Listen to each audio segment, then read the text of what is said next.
तो आप सभी को नमस्ते प्रणाम। मैं आपका अपना ठाकुर प्रखर सिंह और रात के 10 बज चुके हैं और कहानी का जो सिलसिला है वह दस्तूर जारी है। आज की कहानी शुरू करूँ उससे पहले आपको दो बातें बता दूं, और ये दोनों बातें बतानी काफ़ी ज़्यादा ज़रूरी हैं। कई लोग ऐसे हैं जो थोड़ा सा ज़्यादा भावुक हो गए हैं और भावना में आदमी गलती कर जाता है। और इस बात की जानकारी मुझे तब लगी जब एक भाई ने कमेंट किया। दरअसल मैंने एक कहानी सुनाई थी, एक नर्स के साथ कुकर्म हुआ था और ये कहानी मैंने कल सुनाई थी। अब उन्होंने एक लाइन बोली और लाइन बोलने के साथ कहा कि भाई तुमने जो पीड़िता है उसका नाम इसलिए नहीं लिया चूँकि वो मुस्लिम है। उन्होंने फिर उस पीड़िता का नाम लिखा नीचे, कहा ये नाम है, आपको नहीं पता मैं बता देता हूँ। आपने धर्म को छुपाया उस पीड़िता का ताकि पता न चले कि मुस्लिम महिला थी, उसके साथ रेप करने वाला हिंदू था। अब उनकी क्या मानसिकता थी, उन्होंने क्यों बोला या फिर उनको क्यों बुरा लगा वो मैं नहीं जानता, लेकिन उनके समेत कई ऐसे लोग हैं जो इस चीज़ में परेशान हैं कि पीड़िता का नाम क्यों नहीं लिया। तो थोड़ी सी आपकी जानकारी के लिए बता दूं कि किसी भी रेप पीड़िता का नाम कहीं नहीं लिया जाता, वो चाहे हिंदू हो, मुसलमान हो या फिर कुछ भी हो, आप उसका नाम नहीं ले सकते। और अगर आप नाम ले रहे हैं तो कहीं ना कहीं आप कानून तोड़ रहे हैं। किसी भी रेप विक्टिम का जो नाम है, उसकी पहचान है, अगर आप उजागर करते हैं तो कानूनन तौर पर आप अपराध करते हैं और आपको सज़ा भी हो सकती है। इसीलिए अगर आप कोई ऐसी वीडियो भी शेयर करते हैं, किसी भी रेप पीड़िता की असली फ़ोटो भी दिखाते हैं बिना ब्लर किए, बिना शकल को थोड़ा सा क्रॉप किए, तो ये अपराध है। उन्होंने मेरे कमेंट सेक्शन में उस पीड़िता का नाम लिखा, हालांकि मुझे नाम पता था, लेकिन कानून और संविधान के हिसाब से आपको भी नहीं लिखना चाहिए। और कम से कम किसी रेप और ऐसे मामले में धर्म को ना ही देखा जाए तो ज़्यादा बेहतर होगा। अब ऐसा मेरा मानना है, बाकी मेरे मानने से किसी को क्या ही फ़र्क पड़ेगा।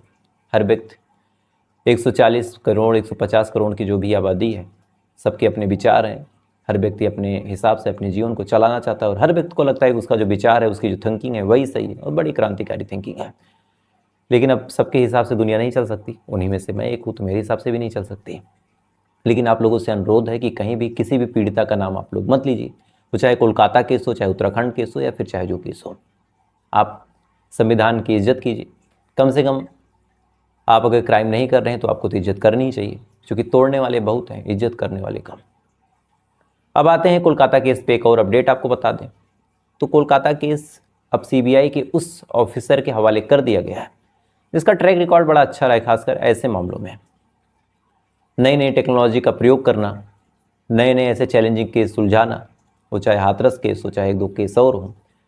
उन तमाम केसेज में उस महिला कर्मी ने जो काम किया था वो अपने आप में काबिल तारीफ़ है। हालांकि मैं उनका नाम नहीं बताऊंगा चूँकि अपनी अपनी प्राइवेसी है।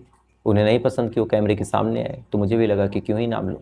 बस इतना बता सकता हूँ कि एक महिला है और उन्होंने अब तक रेप वाले मामले में जितने भी केसेस को अपने हाथ में लिया है, उन तमाम केसेस में उनकी जो सक्सेस रेट है लगभग 100% है। तो आप ये उम्मीद रख सकते हैं कि ये जो मामला है शायद अब सही हाथों में है और हो सकता है कि बहुत जल्द इस केस का फैसला हो जाए। हालांकि कितने नाम निकल के सामने आते हैं, क्या कुछ होता है, वो अभी एक बात की बात है। लेकिन अभी तक ये उम्मीद है कि कम से कम इतनी चीज़ें हो सकती हैं। खैर, एक महत्वपूर्ण अपडेट और आप लोगों से एक महत्वपूर्ण अनुरोध था, तो मुझे लगा दोनों बातें शुरू में ही कह देनी चाहिए। अब आते हैं कहानी का रुख करते हैं। अब कहानी से पहले एक सवाल और भी है मेरा, और ये सवाल वास्तव में काफ़ी ज़रूरी सवाल है, क्योंकि चीज़ें ऐसी ही हैं। अगर हमारे देश में कोई क्राइम हो और पूरा देश उस क्राइम की जद में हो, तमाम लोग गुस्से में हो, नाराज़गी जाहिर कर रहे हो, तो उस टाइम में एक आदमी के अंदर भय भी होता है, एक डर भी होता है। आमतौर पे मामला शांत हो तब आदमी गलती कर जाता है, लेकिन अगर कहीं चोरी हुई हो तो उस इलाके में जल्दी दूसरी चोरी नहीं होती, क्योंकि चोर भी डर जाता है कि चोरी हुई है। तमाम लोग अलर्ट पे हैं, तमाम लोग जागरूक हैं, हो सकता है पकड़ लें और एक दो पुराने जो जख्म हैं उनको भी हमारे ऊपर निकाल दें और मार पीट दें, या फिर पुलिस वाले भी शक्ति बरत दें। तो ऐसे हाल में कुछ दिन चोर भी ये गनीमत रखते हैं कि चोरी नहीं करते। अब ऐसे ही ये केस हुआ। अब इस केस के होने के बाद कम से कम ये उम्मीद लगाई गई कि कुछ दिन तक तो अब ऐसी घटनाएं ना हो, जो लोग हैं उनकी जो बुद्धि है वो खुली हो। क्योंकि हर एक मोबाइल पे ये घटना चल रही है, तमाम लोग देखने की कोशिश कर रहे हैं, तमाम लोग जानने की कोशिश कर रहे हैं, सब इंटरेस्ट ले रहे हैं कि इस केस में क्या हो रहा है, चाहे वो बच्चे हों, चाहे बूढ़े हों, चाहे छोटी छोटी बच्चियाँ, सब जानना चाह रहे हैं कि इस केस में क्या अपडेट है। जो लोग ट्रैवल कर रहे हैं वो भी। अब ये तमाम चीज़ें तो मैं कह रहा हूँ, लेकिन बीच बीच में एक ऐसी खबर निकल के सामने आती है जो वास्तव में लगता है कि यार इन घटनाओं का और इसमें जो हम लोग कैंपेनिंग करते हैं, जो जागरूकता फैलाते हैं, उसका मतलब क्या है? कोई निष्कर्ष भी है या फिर सब बस ढाक के तीन पात? अब ऐसा क्यों कह रहा हूँ, पहले आप पूरी कहानी जान लीजिए। देहरादून में एक बस स्टैंड है, ISBT। बात 12 अगस्त की रात और 13 अगस्त की सुबह की है, यानी लगभग रात के 2 बज रहे थे। तो 12 तारीख बीत चुकी थी, 13 तारीख लग चुकी थी। एक मैगी की शॉप थी। अब बस स्टैंड पे और ख़ासकर पहाड़ी इलाकों में मैगी बहुत मशहूर है, बहुत लोग पसंद करते हैं, काफ़ी लजीज और जल्दी तैयार हो जाती है, तो पेट भी भर जाता है। तो ISBT देहरादून बस स्टैंड रात के लगभग 2 बजे एक मैगी शॉप पे एक 15 से 16 साल की लड़की खड़ी थी। खड़ी होने के बाद उसने मैगी का ऑर्डर दिया। अब रात के लगभग 2 बजे एक 16 साल की लड़की, उसने मैगी का ऑर्डर दिया। हाव भाव उसके सही लग नहीं रहे थे। इसी दौरान एक पुलिस वाला वहाँ से गुजर रहा था। उसने इस लड़की को देखा। शुरू में उसे लगा कि अब पूछूं या ना पूछूं। कुछ देर वो खड़ा रहा और खड़ा होने के बाद उस लड़की के हाव भाव को देखता रहा कि आखिर ये लड़की कहाँ से आई है, कहाँ जाएगी, इसके साथ कौन है। हो सकता है और फैमिली मेम्बर हो, कहीं इधर उधर हो। लेकिन 15-20 मिनट तक जब उसने चेक किया और लड़की कुछ संदिग्ध लगी, कुछ डाउटफुल लगी, तब इस पुलिस वाले ने कहा कि एक बार चलो पता करते हैं कि भाई ये कौन है और क्या मामला है। उसके बाद ये पुलिस वाला जाता है उस लड़की के पास और जाने के बाद उस लड़की से पूछता है कि बेटा आप कौन हो। अब ये सवाल जब उस लड़की से इस पुलिस वाले ने पूछा, अब लड़की कुछ बोल ही नहीं रही। वो कभी इधर बता रही, कभी कह रही मैं दिल्ली से हूँ। अब पुलिस वाले ने पूछा कि बेटा तुम्हारे साथ और कौन है। इस पे उसने कहा कि कोई नहीं। अब उसने पूछा पुलिस वाले ने कि तुमको जाना कहाँ है। इस पे लड़की कभी कहती कि मुझे दिल्ली जाना है, कभी कहती पंजाब जाना है, और कभी कहती कि यहीं रहना है।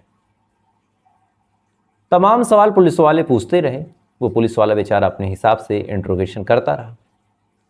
सही जवाब मिल नहीं रहा था। लड़की का मामला, रात भी छोड़े कैसे। उसने कहा कि यार एक काम करो, अपनी ड्यूटी निभाओ और जो चाइल्ड वेलफेयर है और ख़ासकर जो वुमेन वेलफेयर है, दोनों को सूचना दे दो। कम से कम दोनों जान तो लें कि ऐसा कुछ है, फिर वो अपने हिसाब से देख लेंगे। उसने फ़ोन कर दिया। अब देश का माहौल ऐसा गर्म कि जैसे फ़ोन गया फ़ौरन वहाँ से रिस्पांस आया। फ़ौरन वो लोग आए मौके पे। आने के बाद इस लड़की से पूछा कि आप कौन हो। लड़की फिर गोलमोल अपना जवाब दे रही। उन्होंने कहा कि बेटा आप मेरे साथ चलो। अब चाइल्ड वेलफेयर और वुमेन वेलफेयर जो नारी निकेतन, उसने इस लड़की की कस्टडी को अपने हाथ में लिया और अपने साथ लेके चले गए। अब जाने के बाद उससे अब पूछताछ हुई फिर से कि कौन हो, कहाँ से आई हो। उसने कहा कि मैं दिल्ली से आई हूँ और मैं पंजाब जा रही हूँ। फिर इन लोगों ने पूछा कि अच्छा किसके साथ। फिर वो गोल गोल जवाब देने लगे। अब कोई क्राइम तो उसने किया नहीं है कि आप उससे सख्ती से पूछताछ करें या फिर उसको मारे पीटे, उसको डांटे फटकारे। बहला फुसला के प्यार मोहब्बत से आप चाहे जो पूछ लें। कोई क्राइम तो है नहीं कि किसी जगह पे खड़े होना। Human right and liberty article 21 आपको ये अधिकार देता है कि आप कहीं भी खड़े रहें, कोई आपसे नहीं पूछ सकता। लेकिन अब ये टेंशन भी थी कि आखिर एक लड़की 16-17 साल की, 15-16 साल की है, तो कच्ची उम्र भी है और इतनी छोटी भी नहीं है, तो कहीं इसके साथ कुछ गलत ना हो जाए। उन्होंने अब पूछना शुरू किया फिर से। लड़की ने इधर की बातें बताई। नारी निकेतन ने कहा कि यार इसको एक दिन के लिए आराम करने दो, एक दिन बाद जब थोड़ा सा इसका मूड ठीक हो जाए तब इससे पूछेंगे। उसके बाद उसको एक दिन के लिए आराम पे डाल दिया गया। लड़की को अच्छे खाने दिए गए, उसको नहलाया गया, तमाम अच्छी बातें की गई, उसको एंटरटेनमेंट के लिए टीवी वगैरह दिखाई गई। अगले दिन 13 तारीख को फिर से उससे पूछा गया। फिर से उसने इधर उधर की बातें बताई। फिर उन्होंने कहा कि यार एक दिन और छोड़ दो। 13 तारीख भी बीत गई, 14 तारीख आ गई। अब 14 तारीख को जब इससे फिर से पूछताछ हुई, तब शुरुआत में तो उसने इधर उधर की बातें बताई, लेकिन अंत में उसने जो कुछ सुनाया वास्तव में रोंगटे खड़े कर देने वाला था। हर लड़की, हर महिला के लिए एक दर्द भरी कहानी थी, और कायदे से अगर आपके अंदर की इंसानियत जिंदा है तो आपकी आंखों में आंसू आ जाएंगे।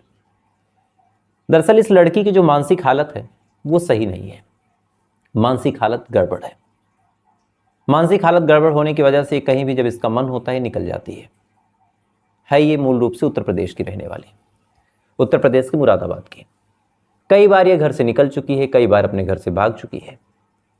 अब ये तमाम चीज़ें इसलिए बता रहा हूँ चूँकि बाद में अभी इस पर कुछ लोग कमेंट करेंगे और कहेंगे कि जब लड़की अपने मन से बार बार घर से भाग रही है तो फिर वो चरित्रवान नहीं है। अब इसका जवाब मैं आपको बाद में दूंगा, मुझे लगा ये क्वेश्चन उठेगा तो इसको अभी से कंसीडर कर लो। अब लड़की अपने घर से अक्सर निकल जाया करती थी, घर वालों ने खुद कहा। तो ऐसे ही इस बार फिर निकली थी और घर वाले भी परेशान थे। कई बार एफआईआर करते, एफआईआर पुलिस वाले खोजते, लेकिन कुछ दिन बाद ही खुद लौट आती। तो उन्हें लगा कि कुछ दिन बाद फिर लौट आएगी। उन्होंने एफआईआर की नहीं। जब एफआईआर की नहीं तो किसी ने सुध बुध ली नहीं। अब लड़की घर से भागती, भागने के बाद एक बस के पास जाती है। अब गरीब घर की लड़की थी, ज़्यादा पैसे वैसे इसके पास थे नहीं। तो बस के पास जब जाती है तो वहाँ पे बस का जो ड्राइवर था, जिसका नाम था धर्मेंद्र, वो जब देखता है तो पूछता है तुमको कहाँ जाना है। और देखते जान जाता है कि मानसिक स्थिति थोड़ी सी इसकी गड़बड़ है, चूँकि अजीब सा रिएक्शन दे रही थी, कुछ श्योर नहीं था कि कहाँ जाना है, क्या करना है, किसके पास जाना है। पास कोई फ़ोन नहीं था, ज़्यादा पैसे नहीं थे। अब धर्मेंद्र ने पूछा कि भाई तुमको कहाँ जाना है। धर्मेंद्र के पूछने के बाद उस लड़की ने बताया कि मुझे पंजाब जाना है। अब बस ये जा रही थी उत्तराखंड। धर्मेंद्र ने कहा कि एक काम करो, बस में बैठ जाओ, मैं तुम्हें पहले उत्तराखंड लेके चलूँगा, उसके बाद मेरी बस जाएगी तो मैं तुम्हें देहरादून से पंजाब की तरफ छोड़ दूँगा। लड़की बैठ गई। अब सफ़र करती हुई उत्तराखंड आती है। इस दौरान कंडक्टर से भी उसकी अच्छी खासी बॉन्डिंग हो गई, दोस्ती की कंडक्टर ने, बातचीत की। अब देहरादून उस बस का आखिरी स्टॉपेज था। अब बस वहाँ पे रुक गई। रुकने के बाद तमाम जो सवारी थे उतर गए। अब लड़की को कंडक्टर ने कहा कि तुम बैठी रहो, अभी हम लोग चलेंगे। अब आखिरी स्टॉपेज जब इस बस की हो गई, होने के बाद जब रोका गया, उसके बाद इस बस को बस स्टैंड के अंदर लेके जाया गया, जहाँ पे अक्सर वर्कशॉप में बसेस खड़ी रहती हैं।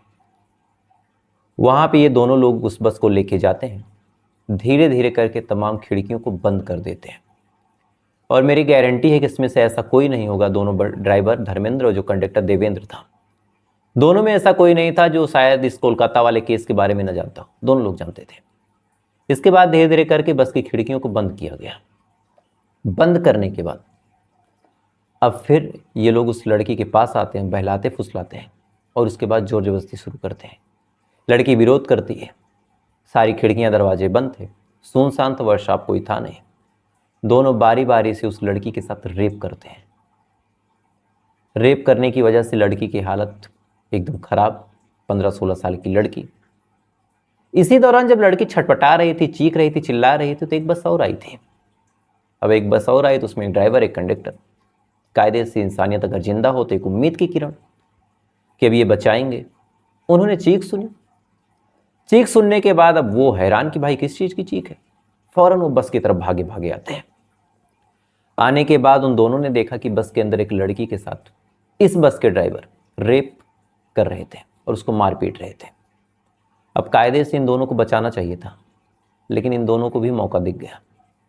इन्होंने कहा कि बचाने से अच्छा है कि इस पाप में हम लोग भी शामिल हो जाएं, हम भी कर लेते हैं, कौन सा किसी को पता चलेगा, कोई देख तो रहा नहीं है। इसके बाद बारी बारी से जो राज्यपाल था और एक रवि, ये दोनों गैंगरेप करते हैं। यानी पहले धर्मेंद्र, फिर देवेंद्र, फिर राज्यपाल, फिर रवि। अब तक टोटल 4 लोग इस लड़की के साथ रेप कर चुके थे, गैंगरेप। अब बस जो आई थी, कायदे से उसका जो पैसा था वो भी जमा करना था। तो कैशियर के पास जाता ये पैसा और हिसाब दिया जाता कि भाई इतना जमा हुआ है, ये मशीन है, इतनी टिकट कटी है। तो जो ड्राइवर था उसने कहा कि तब तक हम लोग रेप कर रहे हैं। अब बहुत ओछी जबान में बोल रहा हूँ, लेकिन यही हुआ कि तब तक हम लोग रेप कर रहे हैं, तब तक तुम जाओ पैसे जमा कराओगे, नहीं तो कैशियर ना आ जाए। अब ये लोग जब इन तमाम गलत कामों में इन्वॉल्व थे, उधर वो कंडक्टर जब गया पैसे जमा कराने, तो उधर कैशियर को भी भनक लग गया कि भाई बस में ऐसा कुछ हो रहा। अब कम से कम एक उम्मीद कि भाई कैशियर के अंदर इंसानियत हो। कैशियर भागा भागा आया। उसने जब देखा कि ऐसा कुछ हो रहा, उसने कहा कि मैं भी करूँगा। अब तक टोटल 4 लोग, अब 5 लोग हो गए। राजेश सोनकर, 5वां नाम, उसने भी रेप किया। 5 लोग बारी बारी से पूरी रात भर उस लड़की की इज्जत के साथ खिलवाड़ करते रहे, उसकी इज्जत को तार तार करते रहे। मल्टीपल टाइम उसके साथ रेप किया। रेप करने के बाद उसको बस से उतार दिया और कहा कि तुम चली जाओ। लड़की ये समझ नहीं पा रही कि अब मैं क्या करूं। इधर दर्द से तड़प रही, इधर कोई साथ नहीं, भूख भी लगी थी। भटकते भटकते उस मैगी शॉप पे गई और वहाँ पे उसने मैगी ऑर्डर किया, क्योंकि शायद उसे पता ही नहीं था कि ऐसे केसेज में अब इंसाफ भी होगा क्या। उसे तो बस इतना पता था कि जो होना था हो गया, अब इसमें मैं कुछ कर नहीं सकती और जो बीत गया उसे मैं बदल नहीं सकती। अब पुलिस वाले ने जब देखा उसके बाद ये तमाम चीज़ें हुई। अब लड़की ने जब अपने बारे में ये सब बताया कि उसके साथ ऐसा कुछ हुआ है, तब तो नारी निकेतन के एक तरह से पैर तले जमीन खिसक गई कि 4 दिन पहले अभी ऐसी एक घटना निकल के सामने आई कि पूरा देश उबल रहा था। हमें लगा कि देश पूरा कंधे से कंधा मिला के खड़ा है, और 5वें ही दिन एक ऐसी कहानी। फौरन वो भाग के थाने जाते हैं, उन्होंने FIR दर्ज करवाई। पुलिस वाले जब सुनते हैं उनके हाथ पांव कांप जाते हैं, वो भाग के आए। लेकिन अब पहचान कैसे करें भाई? बस को तो पहचानती नहीं थी लड़की, ना ड्राइवर को ना कंडक्टर को। तो उस बस स्टैंड के फिर कैमरे खंगाले गए, तमाम चीज़ें दिखाई गई। अंत में एक शक्ल को लड़की ने पहचान लिया और यहीं से फिर तमाम चीज़ें गिरफ्तार हुई, तमाम लोग गिरफ्तार हुए।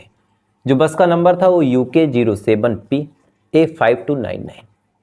इस बस के अंदर ही तमाम चीज़ें हुई थी, तो इस बस को फिर सील किया गया। सील करने के बाद वहाँ से सैंपल लिया गया, लड़की का मेडिकल करवाया जा रहा। इन सबको गिरफ्तार भी किया गया, 5 आरोपियों को, और गिरफ्तार करके फिर जेल भेजा गया। तो एक तरफ जहाँ हम लोग बात करते हैं कि भाई एक बार हो गया लेकिन अब हमारा देश सुधर जाएगा, हो सकता है इन दरिंदों ने भी अपने फेसबुक और अपने सोशल मीडिया पे पोस्ट किया हो कि उस लड़की को इंसाफ दिलवाओ। लेकिन पोस्ट करना अलग बात है, निभाना अलग बात है। पोस्ट कर लिया, लेकिन मौका मिला तो इन्होंने भी वही किया। और ऐसा कोई नहीं होगा जिसने पोस्ट ना किया हो, लेकिन पोस्ट करने के बाद भी ऐसे आरोपी, ऐसे अपराधी, रेपिस्ट कोई सोच के घर से नहीं चलता, लेकिन जब मौका दिखता है तो उस मौके के बाद आप अपने ऊपर कितना कंट्रोल करते हैं, अपने मन में कितनी पवित्रता रखते हैं। बस यही अंतर है एक रेपिस्ट और एक सज्जन में, बाकी कोई अंतर नहीं। कोई घर से सोच के नहीं चलता कि आज मैं रेप करूँगा। मौका मिल गया और साथ ही ये लगा कि मैं पकड़ा नहीं जाऊँगा, तो अगर आप कर देते हैं तब आप गलत हैं, और वहीं आपको अपने ऊपर कंट्रोल करना है। खैर, तो फिलहाल ये थी पूरी कहानी, और आपकी क्या राय है कमेंट कीजिएगा। और शुरुआत में मैंने जो 2 बातें बताई उनका ध्यान रखिएगा कि आप इमोशनल होइए, भावुक होइए, धर्म जाति मत मजहब चाहे जो करिए, किसी रेप पीड़िता का नाम डिस्क्लोज मत कीजिए। तो आपसे कल फिर मुलाकात होगी किसी दूसरी कहानी के साथ। अब तक अच्छे रहिए, खुश रहिए, अपना ख्याल रखिए, अपने देश का ख्याल रखिए। जय हिंद, वंदे मातरम।